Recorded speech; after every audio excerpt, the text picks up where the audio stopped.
guys, Hayden here, and I kind of want to talk to you guys about something. So, I've been thinking since about yesterday when Nintendo released that they're going to be having a business presentation at E3.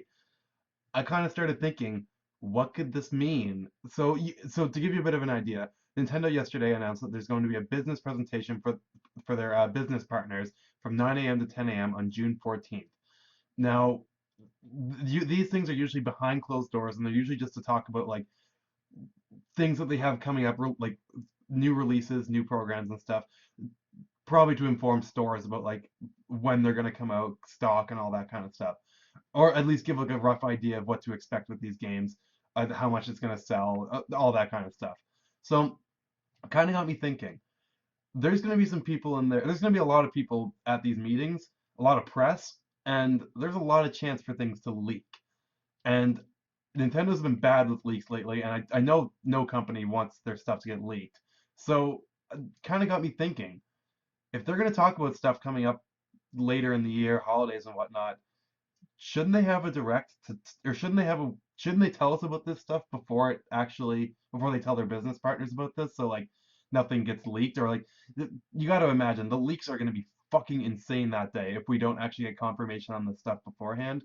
So, and I think that even if there weren't crazy leaks, I think Nintendo would want us to know before like business partners need like the specifics and whatnot, like the business side of it. So kind of want to talk to you guys about why I think there might be a Nintendo Direct before E3 this year, specifically during the month of May. Now, it has been a few months since we've gotten a Nintendo Direct. It was at the beginning of March when we got our last one. That's when they announced like Kirby Robobot, Paper Mario Color Splash, and a bunch of other games that we already knew about when they had that big spiel on Metroid Federation Force. But there's also the fact that Nintendo is kind of reestablished now. So they've got a new president. Yes, I'm still sad about Iwata, but that was almost a year ago now. Nintendo, you can tell they've kind of had some time to rebuild. Now, I know Nintendo's gone fucking crazy. It seems like they've gone crazy. I have faith in them, but it seems like they've gone crazy with E3. But they do have a new president now. They do seem to have the ball rolling with the NX. They are really hyping that up. So I think Nintendo's on the right track. So with that said, I think that Nintendo Directs, we can expect them to kind of return to a regular schedule, so to speak. So to talk about that a bit, um, looking back at past years, we have had Nintendo Directs in the month of May during 2013, 2014, and 2015. And there was even a micro direct in the month of June, right before E3 2015. I think it was like the week of or like the week before, but I think it was like the beginning of June where we got, I think Chibi Robo Ziplash was in that. So looking at the Nintendo Directs in the past, so in the month of May, there was one in the month of May. That was like a general one in 2013. In 2014, there was a Tomodachi Life Direct, and in 2015 there was a Splatoon Direct. Now, the only reason that they had a big Splatoon Direct, I think, before E3 was because Splatoon came out before E3. So that makes a lot of sense. But looking at 2014, the Tomodachi Life Direct, and the Micro Direct of 2015, those all looked at smaller games. Tomodachi Life, I think, was actually a pretty big game, but these are games like they're not Mario, they're not Zelda, it's not Metroid, so or a traditional Metroid game, I guess, like a Metroid Prime or Super Metroid.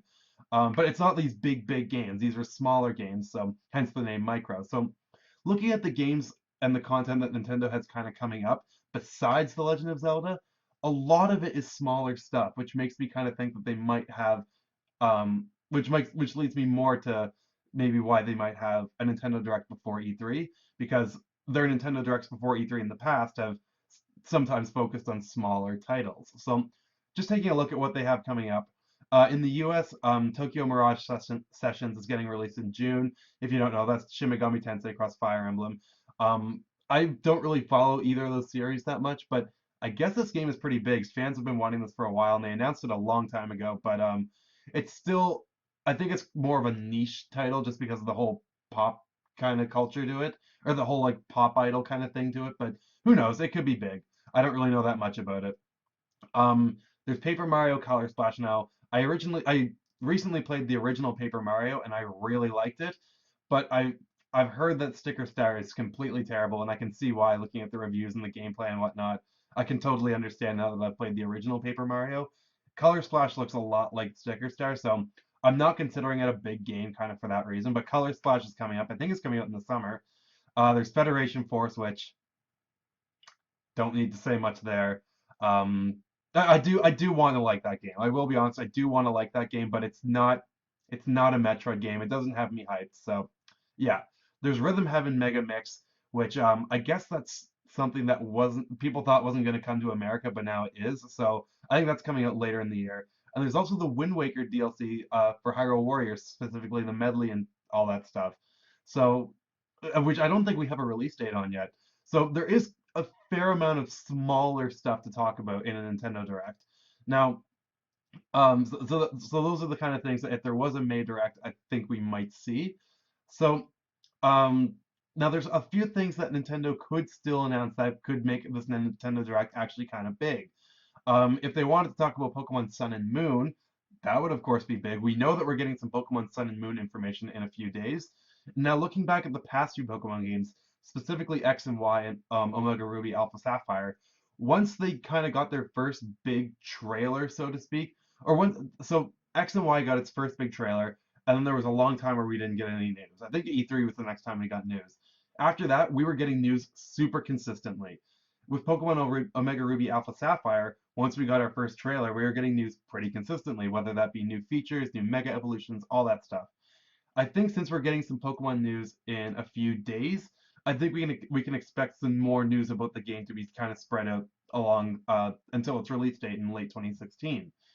I think they really want to make Pokemon Sun and Moon this really big coming together of Pokemon. That's what they said in the original Nintendo Direct, is it all comes together here. So I think they do really want to push this game and really promote it, especially because the 3DS really has to pick up the Wii U slack in the end of the year. At least from what we know, we don't really know much about what's coming up for Wii U. So I think they really do want to push this game. So I think if there was going to be a Nintendo Direct, a good way to make it big and hype is Pokemon Sun and Moon. Now, another idea I have is actually another Pokemon game, specifically Gold, Silver, and Crystal.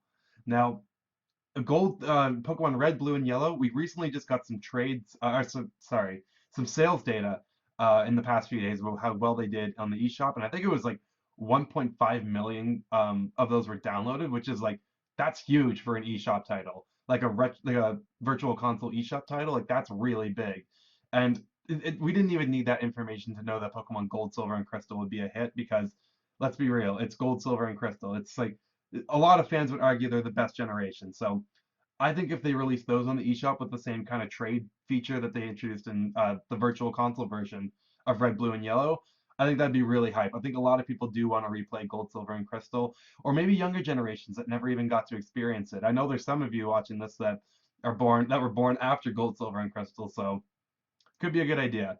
Now, the last thing that I want to talk about is Mother 3. I think that could still get announced. Emily Rogers has announced this rumor, and she's still sticking behind it. She said she has, I think, multiple sources saying that it is coming to the Wii U, and it is coming this year, and that of course makes a lot of sense because Earthbound Beginnings came out last year. That was right before E3 that got announced. That was at the the Nintendo World Championship, sorry, which was like a couple days before E3. So it would make a lot of sense to get Mother 3 right before E3. Of course, this is the 10th anniversary of Mother 3 this year. I think that was just this past month. Then there's also the fact that Lucas has come back in Smash Brothers, so Mother 3 is a relevant thing. And then there's even the fact that in E3 2014, Nintendo made a joke about it with their digital event. When one of the press members is like, "Give us Mother 3." Like Nintendo knows we want Mother 3. There's just so much evidence leaning towards that we are getting Mother 3. So nothing's concrete, of course, but there is a lot of evidence. And if they had a Nintendo Direct before E3 with Mother 3 in it, don't worry. Like, I don't think we need to worry. I think Nintendo still has some stuff planned. Um, I really wouldn't be surprised if we got a Nintendo Direct at some point in this month before E3. So that's kind of what I had to talk about. Let me know what you guys think, though. So get talking in the comments what you guys think about this. If you enjoyed anything I had to say, of course, leave a like on this video. And don't forget to subscribe to my channel. I think the subscribe button's like down below or something. I don't know. YouTube's always changing. But hit that subscribe button if you want more kind of Nintendo theories, discussions, news updates, leaks, all that stuff. Yeah, subscribe to my channel for all that. So peace out for now, guys. Bye.